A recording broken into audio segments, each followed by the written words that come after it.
Siaga Desa Cikamunding yang dipakai ngamar, selingkuh, dan dengan istri orang.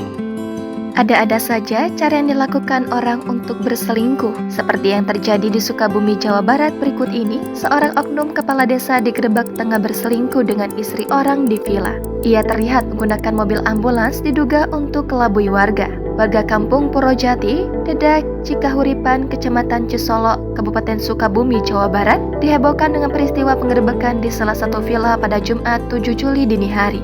Babin Kamtibnas Desa Cikahuripan, Aibda Dian Rustianto mengatakan saat itu dia mendapatkan kabar dari penjaga villa dan RW tentang situasi genting di villa tersebut. Jam 1:30 saya ditelepon oleh warga penjaga villa Ratu Ayu. Ada suasana genting dan kami langsung cepat ajak rekan lain mengarah ke sana. Di sana sudah berkumpul orang-orang yang gak kenal, yang saya kenal cuma Pak RW sama penjaga villa, ujar Dian Rustianto pada Sabtu 8 Juli kemarin. Saat dicek, lantai bawah villa sudah berantakan, kaca jendela villa pun pecah. Di dalam kamar, kata Dian Rustianto, ada sepasang suami istri di mana sang istri diduga melakukan aksi perselingkuhan dengan kepala desa Cikamunding. Oknum kades tersebut diketahui berinisial Y saat berselingkuh dengan perempuan berinisial E.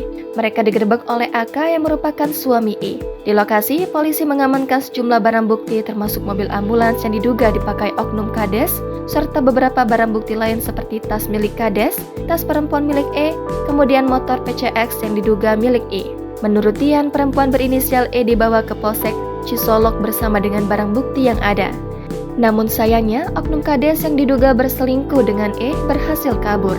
Tangkap basah sedang ngamar dengan istri orang, oknum kepala desa Cikamunding, Yayan Hendrayana.